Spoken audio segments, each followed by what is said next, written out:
एक मुलगी 3000 मीटर उंचीवरून विमानातून खाली पडली आणि तरीही ती जिवंत राहिली.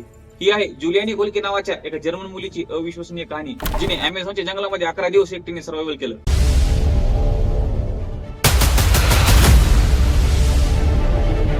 24 डिसेंबर 1971 ख्रिसमसच्या एक दिवस अगोदर जुलियानी आणि तिची आई वडिलांसोबत ख्रिसमस साजरा करण्यासाठी लिमा शहरातून पुकारपासाठी निघाल्या होत्या. जुलियानीला तिच्या वडिलांनी सांगितले होते की लान्सा फ्लाईटने प्रवास करू नका. या एअरलाईनचा अपघात होण्याचा इतिहास फार वाईट आहे, पण ख्रिसमससाठी वेळेवर पोहोचायचे होते आणि नियतीचा खेळ वेगळाच होता. 24 डिसेंबर 1971 लान्सा फ्लाईट 508 विमानात ख्रिसमसची लगबग होती. लहान मुलं ख्रिसमसचे गिफ्ट घेऊन आनंदित होती. जुलियानी आणि तिची आई दोघेही खिडकीजवळ बसल्या होत्या. विमान उड्डाणानंतर काही वेळ सगळं सामान्य होतं. सूर्यप्रकाश, खाली दिसणारी हिरवळ, पण काही मिनिटातच चित्र बदललं. विमान ढगाच्या एका प्रचंड गडद भिंतीजवळ पोहोचलं. या ढगांच्या आत वादळ होतं, एक मोठं भयंकर वादळ.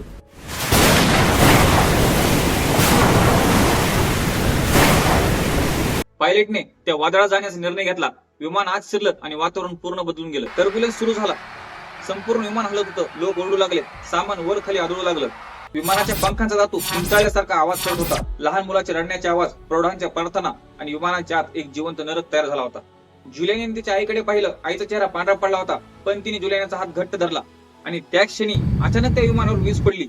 ही वीज विमानाच्या राईट विंगवर पडली, ज्याने त्या विमानाला आग लागली आणि काही सेकंदामध्येच राईट विंग तुटून खाली पडली. आईचा ओरडण्याचा आवाज जुलियानीच्या कानावर आला. आता संपलं सगळं. जुलियानीला जाणवलं की ती अजूनही सीट बेल्टने बांधलेली आहे, पण तिची सीट आता हवेत होती.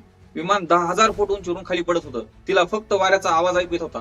तिच्या डोक्यात फक्त एकच विचार, आता माझा मृत्यू जवळ आला. तिने डोळे गच्च मिटले आणि तिचे शरीर जाणीव हरवून बसलं. जुलियानी 2 दिवस बेशुद्ध राहिली. जेव्हा तिला जाग आली, त्याच्या डोक्यामध्ये प्रचंड वेदना होत होत्या.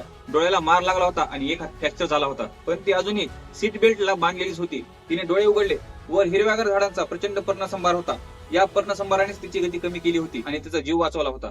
तिच्या आजूबाजूला विमानाचे तुकडे, मृतदेह आणि सामानाचे अवशेष विखुरले होते. ती ओरडून तिच्या आईला हाक मारू लागली, पण तिला कसलीच उत्तर मिळाले नाही. दिवस तिसरा होता. तिला भूक लागली होती आणि तिच्याकडे खाण्यासाठी सुद्धा काही नव्हते. फक्त एक कॅन्डीची पिशवी आणि एक केकचा तुकडा होता. तिने तिच्या वडिलांनी शिकवलेला नियम आठवला, जर तू जंगलात हरवली असशील तर पाण्याचा प्रवाह शोध, तो नेहमी वस्तीकडे जातो. बसून राहणं म्हणजे मृत्यू. तिने विमानाचा एक तुकडा आधाराशी घेतला आणि ती चालू लागली. किडे हल्ला करू लागले. तिच्या हाताच्या मोठ्या जखमेत घाण साचू लागली. सकाळी उठल्यावर तिने पाहिलं की तिच्या जखमेमध्ये आळ्या झाल्या होत्या. प्रचंड वेदना, घृणा आणि भीती या आळ्या तिच्या शरीराला खात होत्या. ती अर्धी शुद्धीत होती आणि अर्धी बेशुद्ध होती. तसंच ती पुढे पुढे चालत राहिली. कोपऱ्यातून विषारी किडे, साप, जळू तिच्यावर हल्ला करायला तयार होते. 7व्या दिवशी ती एका लहान ओढ्याला मिळाली आणि त्या ओढ्याच्या किनाऱ्याने चालत ती एका मोठ्या नदीपर्यंत पोहोचली. तिला आकाशात हेलिकॉप्टरचा आवाज ऐकू आला.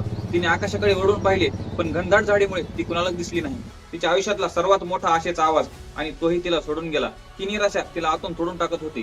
थकवा, भूक, जखमा आणि तिचा एकटेपणा. आता तिचा आत्मविश्वास तुटत चालला होता.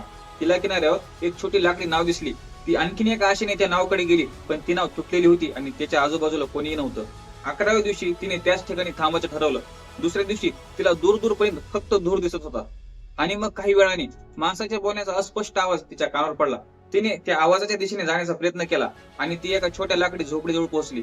तिने स्वतःला ओढत नेलं आणि त्या झोपडीमध्ये कुणीही नव्हतं. थोड्या वेळाने लाकूड तोड करणारे मजूर तिथे आले. ते मजूर जुलियानीची स्थिती पाहून घाबरले, पण त्यांनी जुलियानीला विचारलं, तू ती अपघातातली मुलगी आहेस ना? ती बोलू शकत नव्हती. तिने फक्त मान हलवली. त्या मजुरांनी तिला ओळखलं. त्यांनी लगेच तिची काळजी घेतली. तिच्या जखमांवर, विशेषतः आळ्या झालेल्या जखमीवर पेट्रोल टाकलं. वेदना असह्य होत्या, पण आळ्या बाहेर पडत होत्या. हेच त्या मजुरांचं प्रथमोपचार होतं. त्या लाकूड तोड करणाऱ्यांनी जुलियानीला नदीमार्गे गावापर्यंत नेलं. तिथून तिला हेलिकॉप्टरने हॉस्पिटलमध्ये दाखल करण्यात आलं. जग हादरून गेलं. 92 प्रवासीपैकी जुलियानी फक्त एकमेव जिवंत होती. तिची आणि तिच्या वडिलांची भेट झाली. तो क्षण शब्दात मांडता येणार नाही असा होता. पण त्यानंतर तिला एक सत्य समजलं. तिची त्या विमान अपघातामध्ये मरण पावली होती. जुलियानीला या घटनेतून बाहेर यायला खूप वेळ लागला, पण तिने हार मानली नाही. तिने तिच्या आई वडिलांचा वारसा पुढे चालवत ती एक प्रख्यात प्राणीशास्त्र झाली. तिने अमेझॉनच्या जंगलाचा अभ्यास केला आणि तिच्या आई वडिलांच्या संशोधन केंद्राचे संरक्षण आणि विकास तिचं जीवन कार्य बनवलं. तिने when I feel from the sky नावाचं पुस्तक लिहिलं. जुलियानीच्या कथेने सिद्ध केलं की मानवी जिद्द आणि जगण्याची इच्छाशक्ती किती जबरदस्त असू शकते. मित्रांनो, 10,000 फूट उंचीवरून पडणं, 11 दिवस एकट्याने जगणं आणि शेवटी जगाच्या सर्वात क्रूर जंगलात हरवणं, हे फक्त नशीब नव्हतं, तर ते होतं ज्ञान, जिद्द आणि अतूट इच्छाशक्ती. ही स्टोरी तुम्हाला कशी वाटली आम्हाला कमेंट बॉक्स मध्ये नक्की सांगा. स्टोरी आवडली असेल तर सबस्क्राईब करायला विसरू नका. तर भेटूया एका नवीन स्टोरी मध्ये. तोपर्यंत जय हिंद, जय भारत.